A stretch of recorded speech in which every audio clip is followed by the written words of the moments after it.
Okay, so good morning everyone. For today, I'll be discussing about number system conversion, specifically decimal to binary, binary to decimal, decimal to octal, decimal to hexa, and vice versa. Just to have a recap about the different number systems, so let's start with decimal. Dec. Dec is in the base of 10. That is actually, ilang takapalan lang natin. That is in the base of 10. So when we say decimal, this is the actual number system that we are using. This is the number system for counting. It is basically base of 10 because the basis of that one, based from history, in early days, uh, the equipment or the tools that they use for counting is the fingers. So we have absolutely 10 fingers except yung mga naputukan na naputulan. So meron tayong 10 mga daliri. So these 10 fingers denotes the digits of a decimal, which is 0 to 9. So the digits is 0 to 9. Take note, digit. So if we have a number 100, so the digits is 1, 0, and 0. If we have 97, the digits are 9 and 7. The next to decimal, this is actually base of 10, base of 10. Next, we have binary. Binary is, or the so-called two-stage system, composed of two digits. Two digits only, that is 0 and 1. So, tinawag po siyang two-state because may dalawa lang po siyang state. Either 0 or 1. True or false, and open and close. So, the base of that one is 2. The next, we have octal. Octal has a digits of 0 to 7. So, this is in the base of 8. So, those are the digits of octal. Then, we also have hexadecimal. Hexa. So, hexadecimal is in the base of 16. So, basically, when we say base of 16, the digits is supposedly 0 to 15. But as you can see, 10 to 15, take note, 10 to 15 composed of 2 digits each. So, to represent that one, we will be using A to F. So, A for 10, F for 15, and B for 11, and so on. So, those are the different number system. Now, take note. Now, each of these number system has the so-called base. If we are to represent them, let's say for example, decimal, binary I should say, if we say binary 1, 1, that should be base of 2. For octal, that is 77, base of 8. For hexa, let's say A1, base of 16. Take note that in writing the number system, the base is very important. When we say important, it is a must. Why? Take note that some of the digits, so binary have digits 0 and 1. Same with octal, same with hexa. But take note uh, let's say 7 base of 8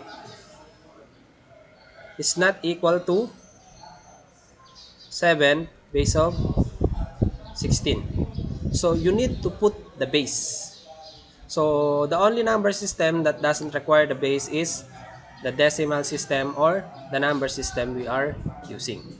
So always put the base. Because when we say 1 1, let's say for example 1 1, is that 11 or is that 3? Or is that, let's say for example, if this is decimal, then the value of that one is 11. If this is binary, then that is 3. So later on, I will discuss on how we get those things.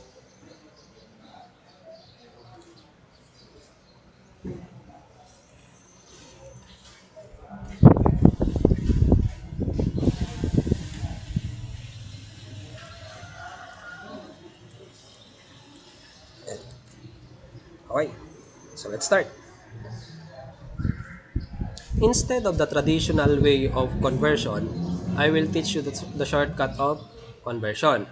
So as you can see in here, we have a heading that is 1, 2, 4, 8, 16, 32, 64, 128, 256, 512, 10, 24, and 2048. The basis of this one is the powers of 2, because the language of our computer known as the machine language, take note ha, the language of our computer known as the machine language composed of numbers. Basically, our microprocessor can only understand binary. Sir, bakit po binary? In the different generations of our computer, so let's go back to the first generation of computer, which is uh, the first generation. Ang unang ginagamit po noon is the vacuum tube, which is very bulky kasi siya. So a certain computer or a single computer is as large as as a room or a building, a small building. Now, they have replaced vacuum tube with transistors. So that is the second generation of computer. So the second generation of computer is by using transistors. Now, for the third generation of computers, they combined transistors together and created a silicon or chips. Those are the different chips. Now, in the fourth generation, they combined chips together and created a microprocessor. So, that is a different generation of computer. Now, anong connect ngayon ng ng binary sa generations of computer? As I told you, transistors mark the second generation, then we have the silicon, then we have the microprocessor. Basically, the component of a microprocessor is a transistor, in which transistor serves as a basic switch. So pag sinabi nating switch, there are only two values of a switch, that is on or off. Kaya yun lang po ang naiintindihan ng computer natin. Now, let's start. I will not teach the traditional way of conversion. So let's start with decimal to binary.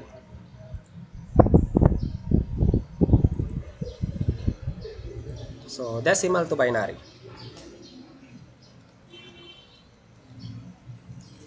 Or that is in the base of 10 to base of 2. I'll give you an example, a basic example. Let's say for example, 100. Let's try to convert 100 into base of 2. Take note, 2 is a subscript ha. Subscript. Baka mamaya idugtong nyo po dun sa sagot niyo. That would be wrong. It's a subscript. So 100. Now, as you can see, we have the different numbers in here, which is 1, 2, 4, 8, 16, 32, 64, 128, 256, 512, and 24, and 2048. How did I get these numbers? 2 raised to 0 is actually 1, 2 raised to 1 is 2, 2 raised to 2 is 4, and so on. Now, if we have this one, 100, among these numbers, find the number, take note find the number that is closest to 100 but less than 100. So, if we are to consider 1 to 8, that is already beyond 100. So, let's consider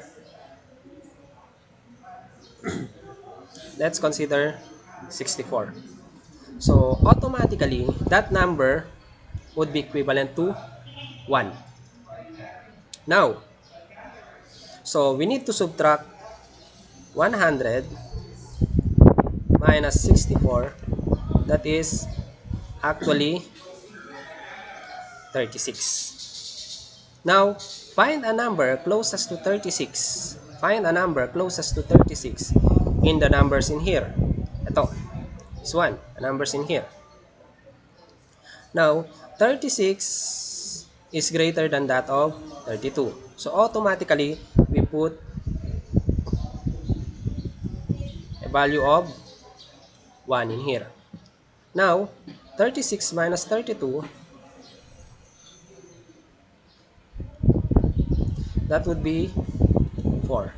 Now, as you can see, we already have 4 in here. This one, already 4 in here. We already have 4. Then that is automatically 1. And then the rest is 0.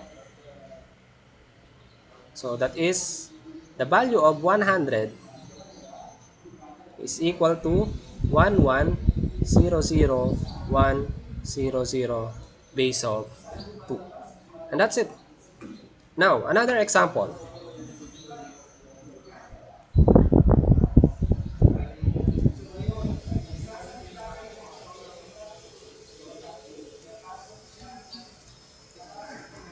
Another example.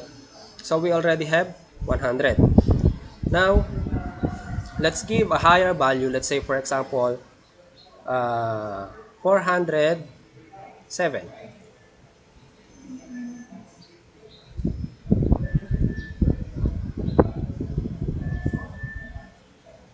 So 407. And let's convert that one into binary. Now, find the number closest to 407 among these numbers. So 512 is already beyond 407. So automatically, the one closest to 407 but less than 407 is 256. So let's put a 1 in there. So 407 minus 256, that would be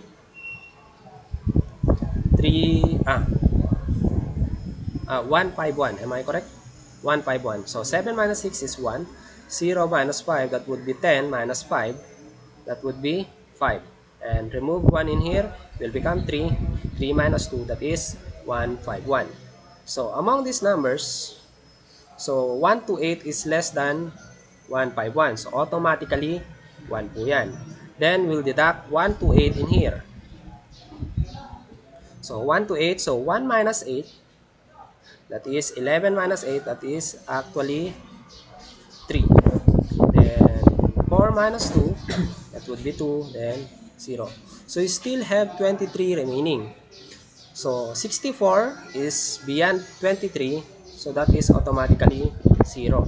32 is beyond 23, so that is 0. Then we have 16. 16 is below 23, so this is 1. Now, 23 minus 16, that is 23 minus 16, 3 minus 6, that is 13 minus 6, that is actually 7. Tama? And then, this would be 0. Now, so 8 is beyond 7, so this is 0. Then we have 4. 4, so 7 minus 4, that would be 3. 3 minus 2, that would be 1, then 1. So the equivalent of 407 in binary is 1 1 0 0 1 0 1 1 1 base of 2. And that's the answer. Now, let's try another example. So this will be the last example for decimal to binary.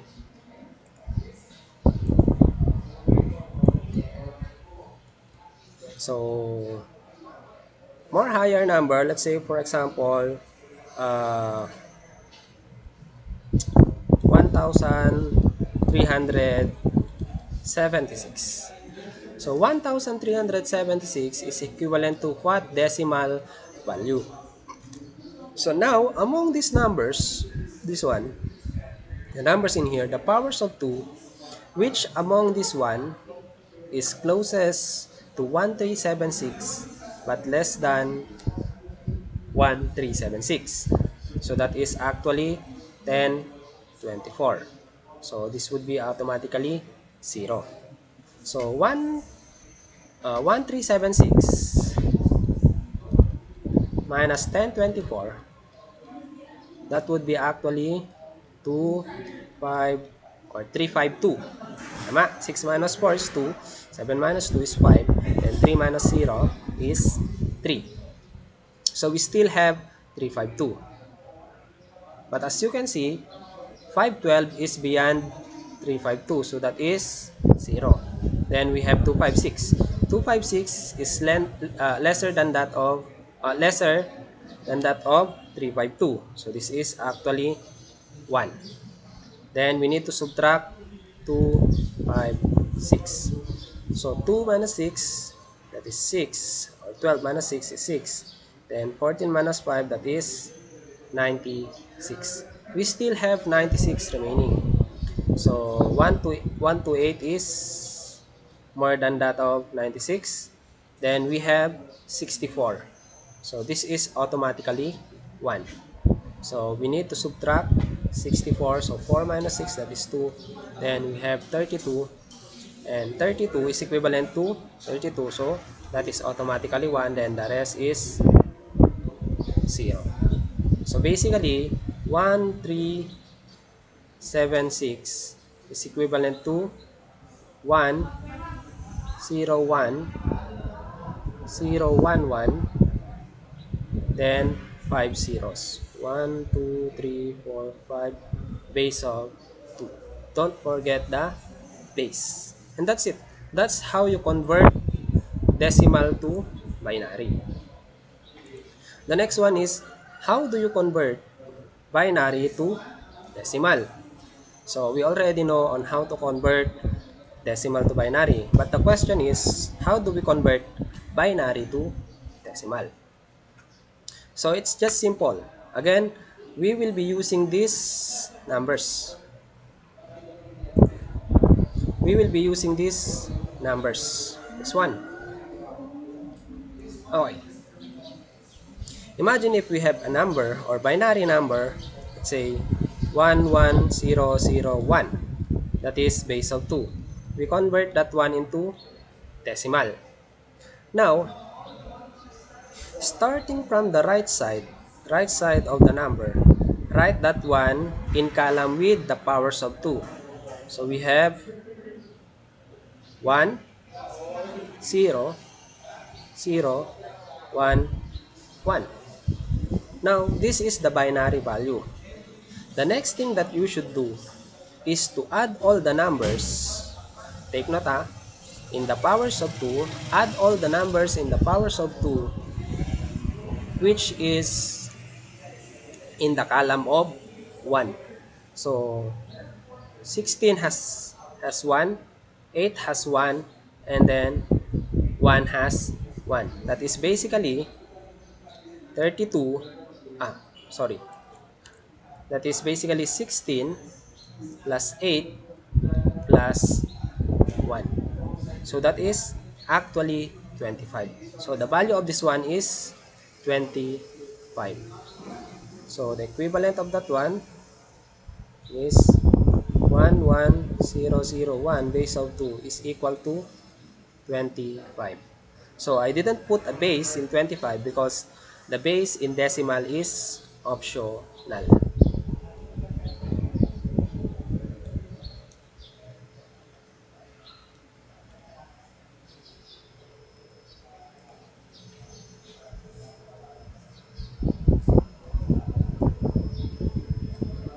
Okay, next. Let's get a higher value. Now that is, let's say, one,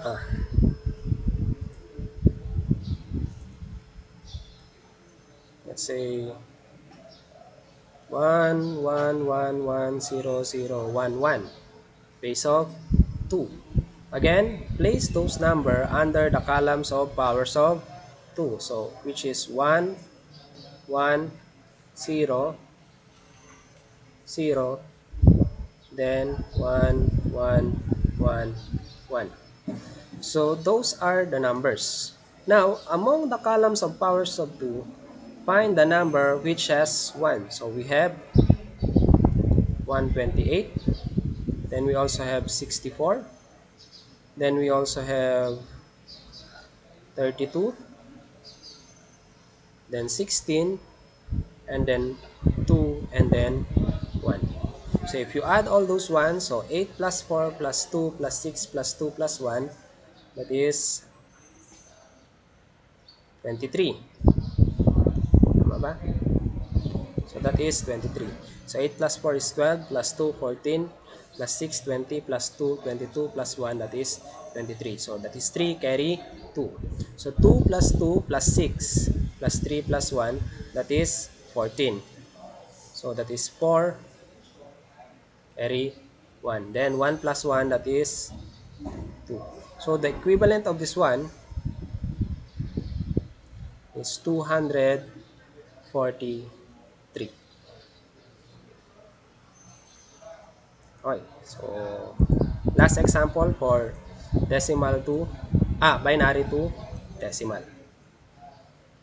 Let's take it a little bit higher. So let's say that is 101 10011 0011 base of 2. Now we put that in here, which is 1 1 0 0 and 1 1 0 0, then 1 1, then 0 1. Okay, so that is already the number. Now we just need to add the powers of 2 here. Just need to add the powers of 2. Ito, the powers of 2 with 1.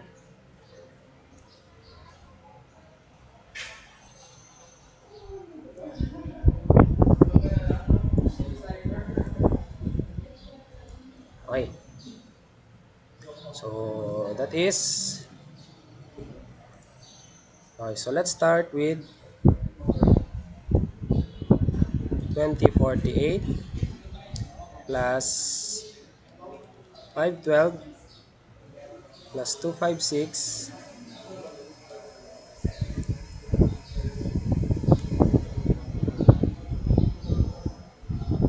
plus 32 plus 16 plus 2 plus 1.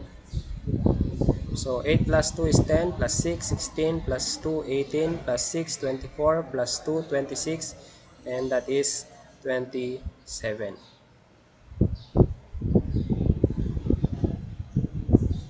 So 7, carry 2. Then 2 plus 4 is 6, plus 1, 7, plus 5, 12, plus 3, 15, then plus 1, 16. So 6, carry 1. Then 1 plus 0 plus 5 plus 2, that is 8. Then bring down 2. So the value of that one is 2, 8, 6, and 7 decimal. So that's it.